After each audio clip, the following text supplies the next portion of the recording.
दोस्तों आज का टॉपिक है कटहरी। इस कटहरी का पौधा जो होता है दोस्तों, उसके बारे में आज मैं आप लोगों को जानकारी दे रहा हूँ। तो दोस्तों हम जानेंगे इस दवा से क्या क्या हम फायदे ले सकते हैं और यह जो पेड़ होता है ये किस किस जगह पाया जाता है और किस तरह से इसका यूज होता है। तो दोस्तों कटहरी का पौधा अलग अलग प्रांतों में, अलग अलग प्रदेशों में अलग अलग नाम से जानते हैं।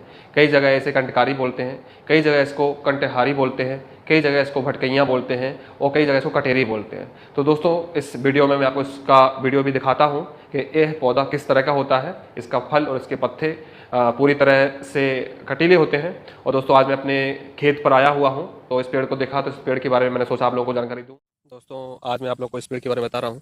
ये अभी गर्मी का मौसम है तो दोस्तों सूख गया है, नहीं तो ये ग्रीन कलर का ऐसा फल रहता है दोस्तों, और ये पूरा कटीला पेड़ रहता है। देखिए दोस्तों इसको कटहरी करके बोलते हैं दोस्तों, और इसके मैं उपयोग आपको बता रहा हूँ कि किस किस तरह से इसका उपयोग किया जाता है। और इसके फल और पत्तियाँ पास से देखिए दोस्तों किस तरह के पेड़ रहते हैं, किस तरह के पत्ते, किस तरह का फल, और ये बहुत ही काम की जड़ी बूटी दोस्तों। देखिए यहाँ पर काफ़ी लगी हुई है और मैंने सोचा कि आपको ये अपने इस खेत से दिखाता हूँ। इस पेड़ के बारे में तो दोस्तों वैसे यूट्यूब पर बहुत कुछ डला हुआ है, लेकिन रियल में इसका जो सही उपयोग है और सही जो फायदा करती है और मैं जिस तरह से इसका यूज़ करता हूँ वो दोस्तों आप लोगों को शेयर करता हूँ। तो दोस्तों कटहरी का जो यूज है वो वायु को और कफ को नाश करने के लिए सबसे बेस्ट माना गया है। हमारे बॉडी के अंदर जो वायु दोष हो चुका है या वायु हमारी बॉडी की बिगड़ी हुई है और कफ हमारी बॉडी के अंदर बिगड़ा हुआ है, जिसके कारण से जो रोग होते हैं जैसे कि बॉडी में सूजन आना, बॉडी में कफ की परेशानी होना, हाथ पैरों घुटनों में दर्द होना या बॉडी में कहीं एक जगह में पानी इकट्ठा होना। तो दोस्तों इस दवा से हम जानेंगे कि इन सब रोगों को हम किस तरह से दूर कर सकते हैं। तो दोस्तों आप जैसा कि जानते हैं कि वायु दोष से जो होने वाले जो रोग होते हैं वो क्या क्या होते हैं। वायु दोष से दोस्तों बहुत ज़्यादा काफ़ी बड़े बड़े रोग होते हैं, जैसे कि बॉडी में पेन रहना, हड्डियों में दर्द होना और ब्लड सर्कुलेशन का स्लो पड़ जाना और जगह जगह पर ब्लड क्लॉटिंग होना, शरीर में गांठ बनना, शरीर में पिंपल्स होना और लेजीनेस आना, आलस आना और ब्लड का सर्कुलेशन स्लो हो जाना। और दोस्तों कफ के दोष भी आप जानते हैं दोस्तों कि हमारी बॉडी में कफ होने के कारण से दमा की परेशानी होना, सर्दी की परेशानी होना, एलर्जी की परेशानी होना, एंटी फंगल की परेशानी होना और फंगल हमारी बॉडी में ज़्यादा बढ़ जाना और खांसी जैसे रोग, चर्म रोग जैसे रोग, ये सब कफ को ज़्यादा बढ़ने से हमारी बॉडी में ये सब प्रॉब्लम होती है। तो दोस्तों इसका हम किस तरह से यूज़ कर सकते हैं और किस तरह से हम फ़ायदा ले सकते हैं अपनी स्वास्थ्य के लिए, तो दोस्तों आज हम ये सब जानकारी करेंगे कि इसका किस तरह से हमको यूज़ करना है। तो दोस्तों सबसे पहले जो मेन मैं इस दवा का जो यूज़ करता हूँ वो दोस्तों दमा और खांसी में बहुत सबसे अच्छा यूज़ होता है दोस्तों।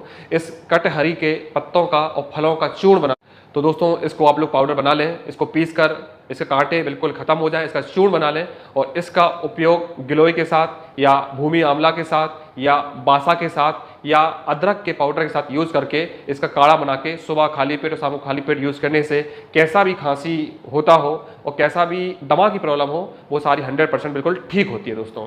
इसके साथ अगर जिन लोगों को वायु दोष है, बॉडी में वायु दोष होने के कारण से हाथ पैरों में दर्द होता है या बॉडी में किसी जगह पर सूजन होती है या शरीर में गांठों की परेशानी हो रही है, इसके यूज़ से भी उनको बहुत ज़्यादा फायदा होता है। लेकिन दोस्तों कुछ बीमारियां हैं उसमें बहुत स्लो रिजल्ट होता है दोस्तों इसका, जैसे कि बॉडी में सूजन वाला जो प्रॉब्लम होती है या शरीर में किसी प्रकार का फोड़े का या किसी चोट के लगने से जो सूजन होती है उस पर इसका लेप लगाने से भी फायदा होता है, उसका खाने से भी फायदा होता है, तो उससे भी काफ़ी ठीक होता है दोस्तों। तो दोस्तों एक तो ये यूज हो गया। इसके बाद दोस्तों इसका जो यूज जो सबसे अच्छा माना गया है वो कफ को नाश करने में, किसी भी प्रकार का कफ हो वो माना गया है और वायु दोष को खत्म करने के लिए माना गया है दोस्तों। एक बीमारी में और मैं इसका यूज बताता हूँ आपको कि जिन पुरुषों को अंडकोश में वृद्धि हो जाती है उसमें भी ये बिल्कुल रामबाण का काम करता है दोस्तों। तो दोस्तों इसका जो यूज़ है वो भी मैं आगे चल के आपको बताऊंगा और किस तरह से यूज़ करना है, किस तरह से इसको लगाना है वो सब बताऊंगा मैं इस वीडियो में दोस्तों। इसके बाद जिन माता बहनों को स्तन में सूजन आती है किसी कारण से, कई कारण ऐसे होते हैं कि स्तन में माता बहनों को सूजन आ जाती है,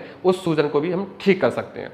तो दोस्तों अब हम जानते हैं कि इसका उपयोग किस तरह से करना है और किस तरह से इसका यूज़ किया जाता है। तो दोस्तों जो दमा और खांसी वाले जो रोग हैं या गले में जिनको सूजन है या टॉन्सिल्स बार बार होते हैं उन लोगों को किस तरह से यूज़ करना है, तो कटहरी को या कटेरी को आप अच्छी तरह से सुखाकर इसको पीस लीजिए, इसका पाउडर बना लीजिए और इसको अदरक मिला के या थोड़ा सा गिलोय मिलाकर या थोड़ा सा बासा मिलाकर किसी 1 गिलास पानी में डाल के और थोड़ा सा गुड़ डालकर इसको काढ़ा बनाया जाए और सुबह और शाम को थोड़ा थोड़ा सिप सिप करके इसको पिया जाए। कितना भी पुराना दमा हो दोस्तों, कितना भी कफ आपकी बॉडी में, गले में, फेफड़ों में भरा हुआ हो, धीरे धीरे करके वो पूरा निकल जाता है और दमा का रोग परमानेंटली ठीक होता है दोस्तों। एक बार ठीक होने के बाद दोबारा कभी नहीं होता है।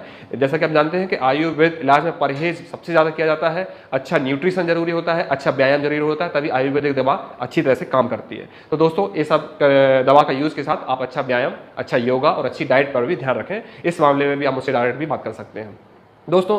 इसके बाद मैं बताऊंगा कि जिन लोगों की अंड में वृद्धि हो जाती है, अंडकोश में जिनकी वृद्धि हो जाती है, जो पुरुष को अंडकोश में वृद्धि हो जाती है, उन लोगों को इसका यूज कैसे करना है। तो दोस्तों सबसे पहले तो हमको ये जानना है कि अंडकोश में वृद्धि होने के कारण क्या होते हैं, वो किस तरह के अंडकोश वृद्धि में इसका उपयोग ठीक हो सकता है। तो दोस्तों एक तो होता है हर्निया के कारण और एक होता है नॉर्मल पानी आने के कारण। अगर अंडकोश में नॉर्मली पानी आ गया है, कभी कभी खेलने के कारण से, साइकिल चलाने के कारण से, ज़्यादा वजन उठाने के कारण से अंडकोश में पानी आ जाता है, जब इस तरह से अगर आपके अंडकोश में पानी आया है तो इस दोष को इस दवा से ठीक किया जाता है। लेकिन जब हर्निया होती है दोस्तों, हर्निया मतलब होता है हमारे आंतों की जो थैली होती है वहाँ थोड़ा सा ट्यूब लीक हो जाता है, वो थैली थोड़ी सी लीक हो जाती है, जिससे हमारी आंतें उस लीक में से अंडकोश के अंदर बैठती है, जिसके कारण अंडकोश में वृद्धि होती है। लेकिन जो दोस्तों ए वाला जो दोष होता है वो दवा से ठीक नहीं होता है। इसका उपाय केवल एक ही है, ऑपरेशन। बिना ऑपरेशन का ए वाला दोष ठीक नहीं होता है। जो पानी आने के कारण से अंडकोश में वृद्धि हुई है दोस्तों, वो इस दवा से बिल्कुल 7 से 8 दिन में ही ठीक हो जाती है। तो अंडकोश में जिनको वृद्धि हुई है उनको मैं तरीका बता देता हूं दोस्तों। इस पेड़ के पंचांग को अलग अलग लेना है दोस्तों। आपको इसका फल और पत्ते और तने एक तरफ लेना है और इसकी जड़ को आपको एक तरफ लेना है। इसकी जड़ को अच्छी तरह से धोकर सुखा लीजिए, फिर इसका चूर्ण बना लीजिए और इसके पत्ते और फलों को भी अलग से सुखा के चूर्ण बना लीजिए दोस्तों। पत्ते और फलों का जो चूर्ण रहेगा दोस्तों वो सूखा हुआ इसमें यूज नहीं करना है, गीला ही यूज करना है। मतलब गीला हुआ आपको चूर्ण नहीं, मतलब एक बोल सकते हैं चटनी की तरह बनाना है। तो गीले पत्तों का और फल का इसमें चटनी की तरह बनाइए और जड़ को सुखा के, या नॉर्मल नहीं भी सूखती है तो उसका अच्छी तरह से मिक्सी में पीस के उसका यूज करना है। यूज कैसे करना है दोस्तों, इसकी जड़ को आपको 25 से 50 ग्राम लेना है। जड़ को 25 ग्राम दोस्तों काफी होती है। 25 ग्राम जड़ को लेकर थोड़ा सा अदरक के साथ इसको पीसना है और कम से कम 7 या 5 या 9 काली मिर्च मिलाना है दोस्तों इसमें, और सुबह खाली पेट इसको बिल्कुल खाली पेट पीना है। इसको पीने के बाद आधा से 1 घंटे तक कुछ नहीं खाना है और 7 से 8 दिन वाला उपाय करना है। और इसकी जो चटनी है वो अंडकोश पे लेप करना है दोस्तों। इसके 7 से 8 दिन करने के बाद ही आपको बिल्कुल ऐसा फील होगा कि आपके अंडकोश में जो वृद्धि है वो कम होने लगी है। और अगर दोस्तों अगर आपको लगता है 7-8 दिन में चेंजेस आया है तो इस दवा को 10 से 15 तक इसको रेगुलर रखिए दोस्तों। और दोस्तों इस वाले ट्रीटमेंट में इस चीज़ का भी ध्यान रखना है कि आपको चिकनी चीज़ें ज़्यादा नहीं खानी है, फाइबर फूड ज़्यादा खाने हैं, जैसे कि दलिया हुआ, ओट्स हुआ, चने हुए और मोटा गेहूं के आटे की रोटियां। चिकनी चीज़ें नहीं खानी है दोस्तों, चिकनी सब्जियां, चिकनी दाल, मैदा, आटा का सेवन नहीं करना है। मोटी मोटी जो चीज़ें होती है, दानेदार जो चीज़ें होती है, रेसे वाली जो चीज़ें होती है, जो फाइबर वाली जो चीज़ें हैं उनका ही सेवन करना है। तो अंडकोश वृद्धि में इस तरह के ट्रीटमेंट में इससे फायदा हो जाता है दोस्तों। इसके बाद दोस्तों जिन लोगों को सूजन आई है, गले में सूजन है या किसी फोड़े पे सूजन है या कोई गांठ का सूजन है, तो उसमें इसके पंचांग का चटनी बनाकर उस सूजन के ऊपर रेगुलर रखने से भी सूजन खत्म हो जाती है। धीरे धीरे वो दोष खत्म हो जाता है दोस्तों। इसके बाद दोस्तों अगर जिन लोगों के दांतों में प्रॉब्लम है, जिनके आंखों में प्रॉब्लम है, तो उसकी चटनी बना के आंखों में रखने से या सर के ऊपर रखने से सर दर्द भी ठीक होता है। और आंखों में किसी प्रकार का इन्फेक्शन हुआ है या दांतों में किसी प्रकार का इन्फेक्शन हुए, कीड़े हुए हैं या मुंह में छाले हुए हैं, उसमें भी बहुत अच्छा काम करता है दोस्तों। अगर इससे संबंधित अगर आपको कुछ समझ में नहीं आया है, कुछ और अगर आप पूछना चाहते हो तो आप मुझसे व्हाट्सएप पर डायरेक्ट बात कर सकते हो। मेरा व्हाट्सएप नंबर है 8982752782।